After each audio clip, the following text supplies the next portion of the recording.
नमस्कार विद्यार्थी मित्रांनो, हिस्ट्री बाय संतोष चव्हाण या आपल्या ऑफिशियल युट्यूब चॅनलवर तुम्हा सर्व विद्यार्थी मित्रांचं पुन्हा एकदा खूप खूप स्वागत.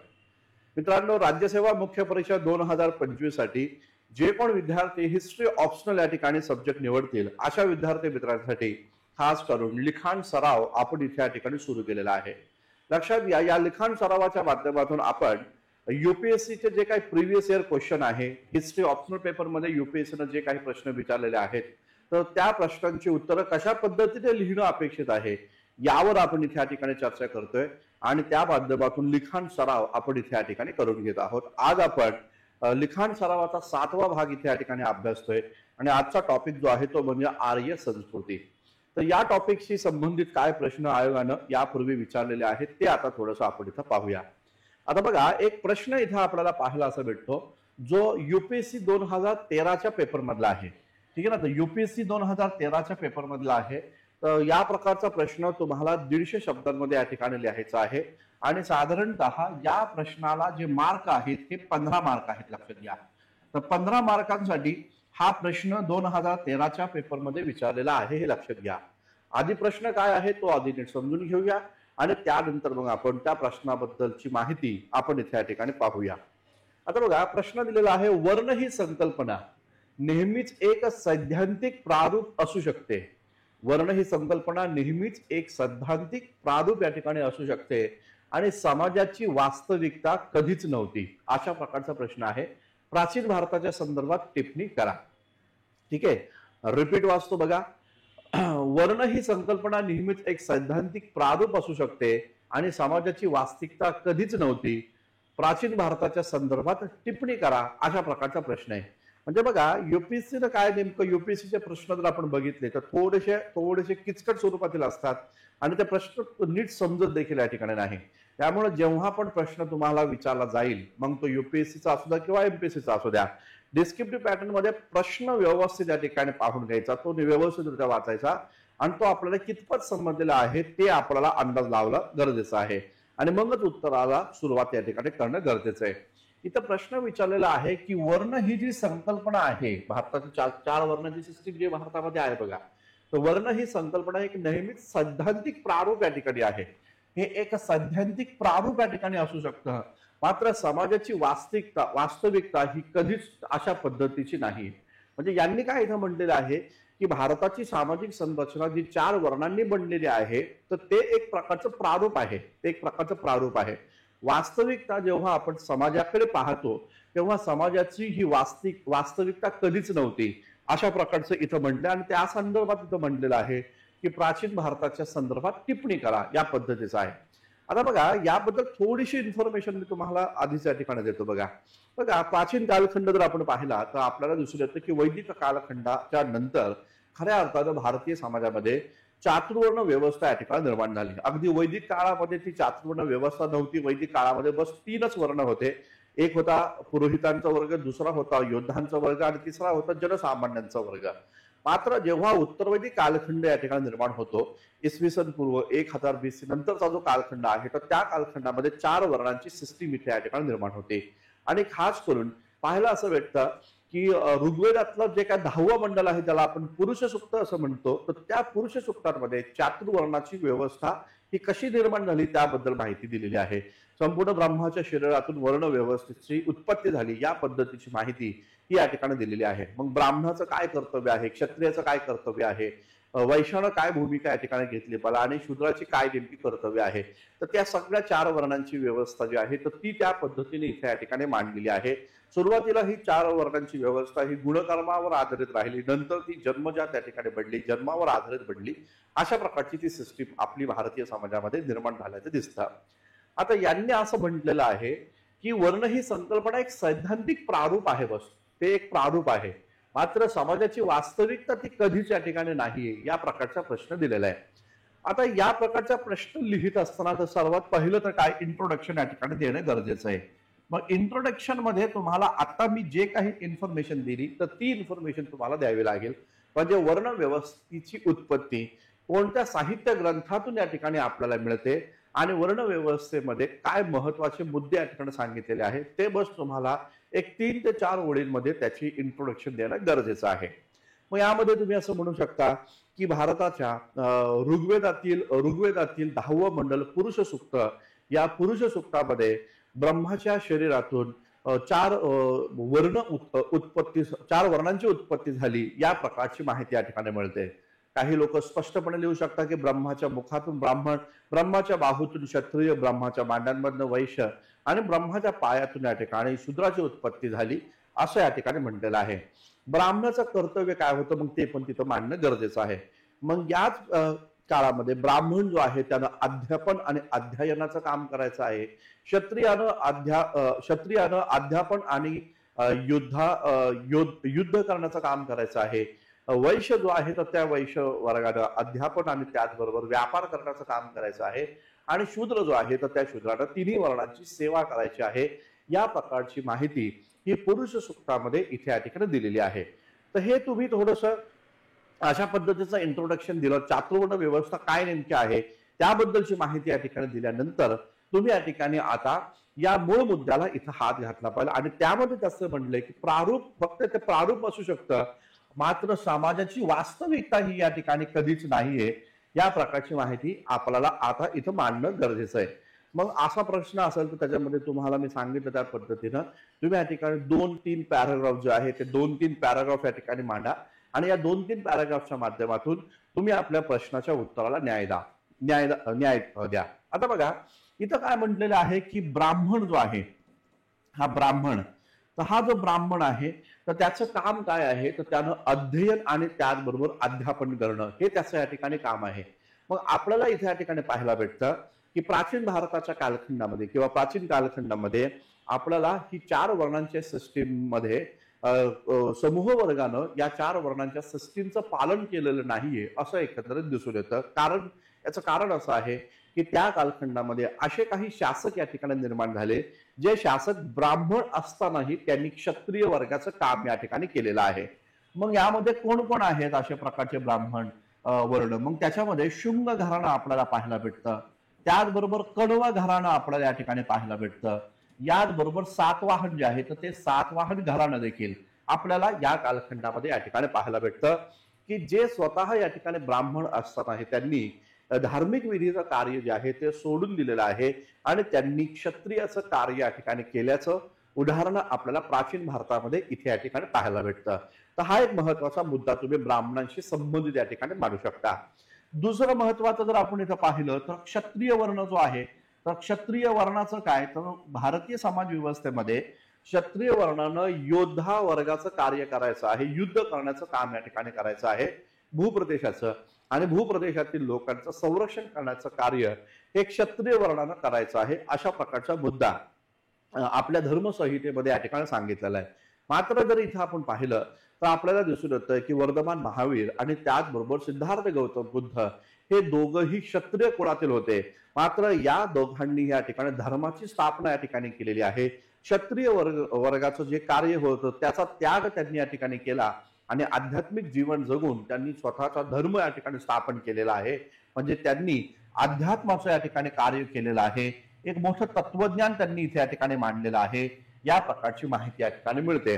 आणि म्हणून मग पाहायला असं भेटतं की सिद्धार्थ गौतम बुद्ध आणि त्याचबरोबर महावीर जैन जे आहे त्या दोन या ठिकाणी संस्थापकांनी जे क्षत्रिय काळातील असताना देखील अध्यात्माचं कार्य ते या ठिकाणी इथे करताना एकंदरीत या ठिकाणी दिसून येतं.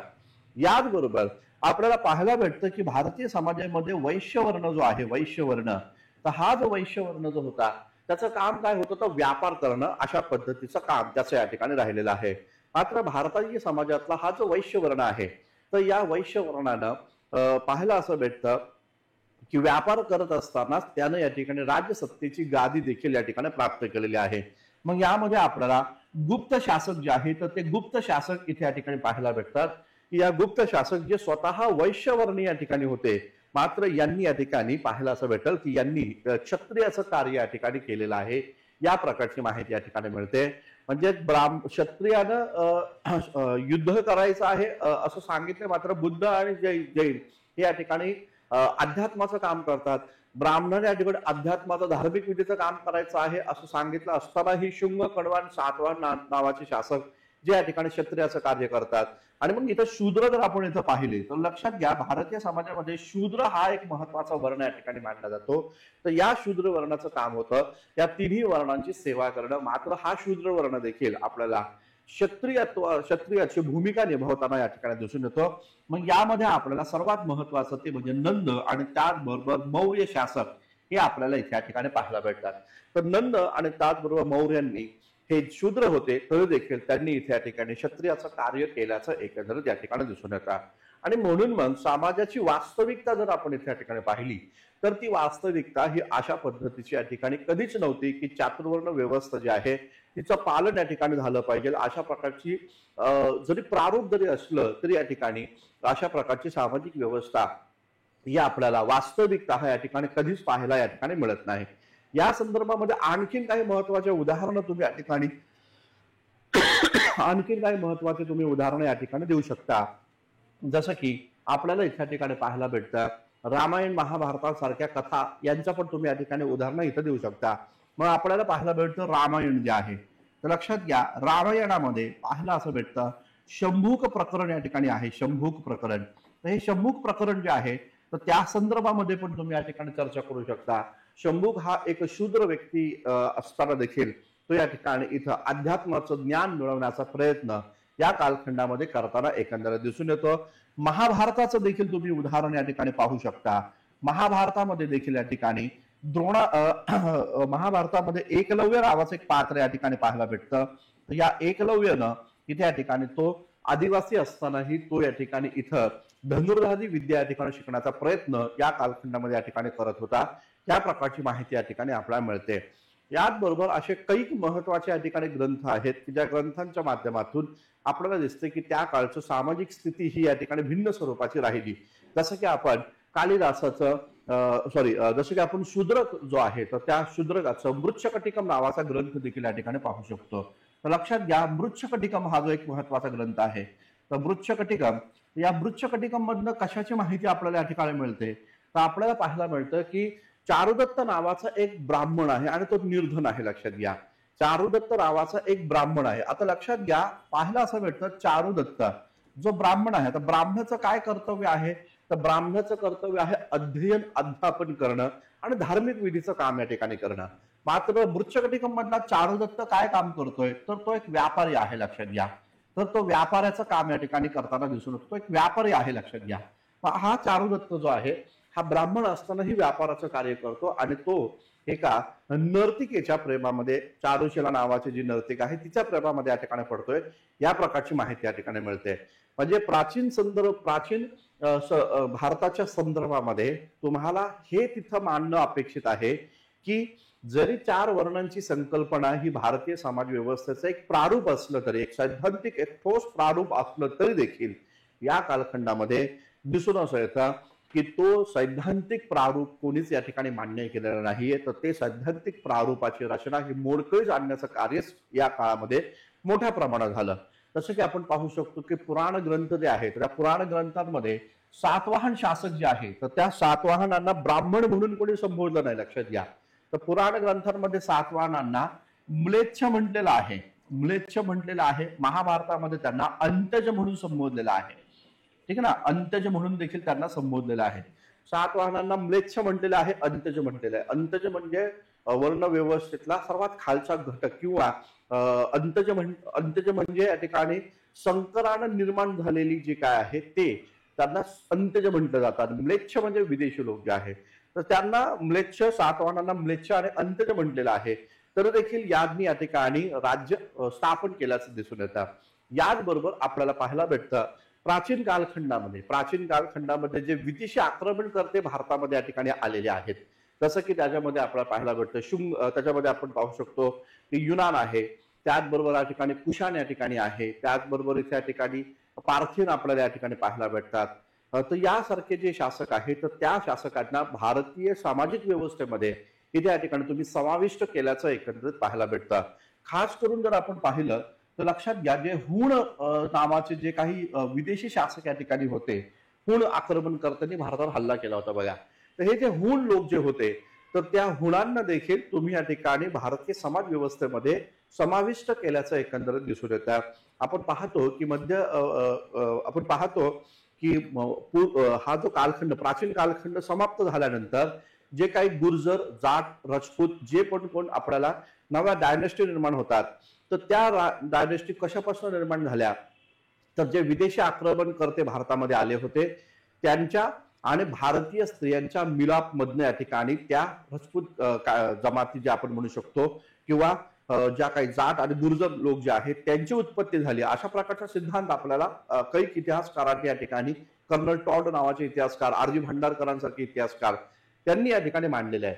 म्हणजेच काय, भारतीय समाज व्यवस्थेमध्ये म्लेच्छांना समावेश करून घेतलं जात नव्हतं. मात्र प्राचीन कालखंडामध्ये प्राचीन कालखंडामध्ये आपण पाहू शकतो की या ठिकाणी हुण आहे, कुशाण आहे, तर या जमातींना भारताच्या क्षत्रिय वर्णामध्ये या ठिकाणी समाविष्ट करण्यात आलेलं आहे. या प्रकारची माहिती या ठिकाणी मिळते. म्हणजे हे 2-3 महत्वाचे हे उदाहरण तुम्ही या ठिकाणी इथं देऊन, आता बघा 150 ते 200 शब्दांमध्ये तुम्हाला लिहायचं आहे, तर 150-200 शब्दांमध्ये लिहायचं आहे, तर तुम्हाला हे असे मोजके उदाहरणं इथे या ठिकाणी द्यावे लागतील. आणि त्या मोजक्या उदाहरणांच्या माध्यमातून तुम्ही हे सिद्ध करायचं आहे की वर्ण व्यवस्था ही केवळ एक सैद्धांतिक प्रारूप या ठिकाणी राहिलं, मात्र वास्तविकता, समाजाची वास्तविकता मात्र काही वेगळीच होती. समाजाची वास्तविकता कधीच या ठिकाणी चातुर्वर्ण व्यवस्थेची राहिली नाहीये. या प्रकारची माहिती आपल्याला इथे या ठिकाणी द्यावी लागणार आहे, हे लक्षात घ्या. ठीक आहे ना. म्हणजे हे कळलं पाहिजे आपल्याला की काय यामध्ये लिहायचं आहे. तर चातुर्वर्ण व्यवस्था एक सैद्धांतिक प्रारूप असू शकतं भारतीय समाज व्यवस्थेमधलं, मात्र समाजाची वास्तविकता ही तशी नाहीये. म्हणजे ब्राह्मणानं पण आपलं कर्तव्य या ठिकाणी बजावलं नाही, तो क्षत्रिय बनला. त्याचबरोबर क्षत्रिय ज्याचं काम होतं युद्ध करणं, त्यातले वर्तमान महावीर आणि सिद्धार्थ गौतम बुद्ध हे अध्यात्माचं जीवन जगतायत, संन्यासी या ठिकाणी बनतायत. तर त्यांनी या ठिकाणी या पद्धतीचं ब्राह्मण वर्णाचं कार्य, लोकांना शिकवण देणं, उपदेश देणं, ते कार्य यांनी या ठिकाणी केलं. वैश्यांचं काम होतं व्यापार करणं. मग इथं गुप्त जे आहेत ते या ठिकाणी वैश्य असतानाही ते राजसत्ता या ठिकाणी चालवत आहेत. याचबरोबर इकडे चारुदत्त नावाचा जो ब्राह्मण आहे तो या ठिकाणी अध्यात्माचं जीवन किंवा अध्यापन करणं किंवा धार्मिक विधीचं कार्य सोडून तो व्यापारी वर्गाचं काम करतोय. इथं जर आपण पाहिलं शूद्र, तर शूद्रांचं काम आहे तिघांची सेवा या ठिकाणी करणं. नंद आणि मौर्य यांनी मात्र या ठिकाणी राजसत्ता इथे या ठिकाणी स्थापित केलेली आहे. या प्रकारची माहिती इथे या ठिकाणी मिळून जाते. म्हणजे भारताच्या प्राचीन साहित्यातून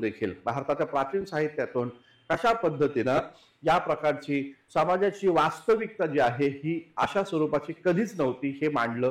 जसं की आपण रामायणामध्ये शंभुक वधाचं प्रकरण बघितलं किंवा महाभारतामध्ये एकलव्याचं प्रकरण या ठिकाणी पाहिलं, तर ही उदाहरणं तुम्हाला या ठिकाणी पटवून द्यायची आहे. आणि त्या उदाहरणाच्या माध्यमातून तुम्हाला एंड करताना हेच म्हणायचं आहे की जरी 4 वर्णांची व्यवस्था आहे ही भारताची एक भारतीय समाज व्यवस्थेचं एक प्रारूप या ठिकाणी असलं तरी देखील भारतीय वास्तविकता तशा प्रकारची व्यवस्था भारतामध्ये या ठिकाणी अस्तित्वात नव्हती किंवा ती एक वास्तविकता नव्हती. आणि त्या काळामध्ये अनेक वर्णाचे लोक या ठिकाणी वेगवेगळा व्यवसाय ते या ठिकाणी निवडू शकत होते, वेगवेगळं कार्य ते करत होते, वेगवेगळं कर्तव्य आपलं या ठिकाणी बजावत होते. म्हणजे प्राचीन काळामध्ये भारतीय सामाजिक व्यवस्था जी आहे ही यामध्ये गतिशीलता या ठिकाणी दिसून येते. काय म्हणलं पाहिजे की भारतीय सामाजिक व्यवस्थेमध्ये ही गतिशीलता या पद्धतीने या ठिकाणी दिसून येते. तर हे मी काही महत्वाची उदाहरणं इथं बस मांडलेले आहे. तर तुम्हाला तो टॉपिक जो आहे त्याच्याशी व्यवस्थित अभ्यास करून हा प्रश्न त्याच्याशी रिलेट करून तुम्हाला यामध्ये आणखीन काय ऍड करता येत असेल तर ते तुम्हाला या ठिकाणी इथे करणं गरजेचं आहे. तर या प्रकारच्या 4 वर्णांची व्यवस्था मांडा, ब्राह्मण, क्षत्रिय, वैश्य, शूद्र. आणि वर्ण व्यवस्थेमध्ये यांचं काय काम आहे, मात्र तसं काम झालं का, त्याला काय पर्याय निर्माण झाले, तर त्याची उदाहरणं काय नेमकी आहे ते तुम्हाला मांडायचं. हे ब्राह्मण, क्षत्रिय, वैश्य, शूद्र हे पॉइंट्स टाकून सोबतच तुम्ही साहित्याच्या माध्यमातून पण मृच्छकटिकमचं या ठिकाणी उदाहरण तुम्ही इथे या ठिकाणी घेऊ शकता. महाभारताचं, रामायणाचं उदाहरण जे आहे ते पण तुम्ही इथे या ठिकाणी मांडू शकता. लक्षात घ्या. तर अशा प्रकारे खूप सारी उदाहरणं प्राचीन काळात भारतात इतिहासात खूप सारे उदाहरणं आहेत. जी काही तुम्हाला आठवतात, जी काही तुम्हाला माहिती आहे त्या माध्यमातून तुम्ही हा प्रश्न या ठिकाणी सॉल्व्ह करू शकता. ठीक आहे मित्रांनो. या पद्धतीचं आजचं हे महत्वाचं सत्र आपण इथे या ठिकाणी पाहिलं. हा प्रश्न जो आहे त्या प्रश्नाच्या संबंधित जे महत्वाचे मुद्दे आहेत ते आपण इथे या ठिकाणी लिहिले. तुम्हाला या संदर्भात आणखीन काय सुचत असेल तर ते जरूर या ठिकाणी कमेंट बॉक्समध्ये या ठिकाणी द्या. जेणेकरून आपलं जे काही लेक्चर्स राहील ते या ठिकाणी खूप छान पद्धतीनं अशा पद्धतीचे या ठिकाणी कॅरी ऑन या ठिकाणी होत जाईल. ठीक आहे, तर थांबूया मित्रांनो, भेटूया उद्याच्या सत्रामध्ये नव्या मुद्द्यासह. धन्यवाद. Thank you very much.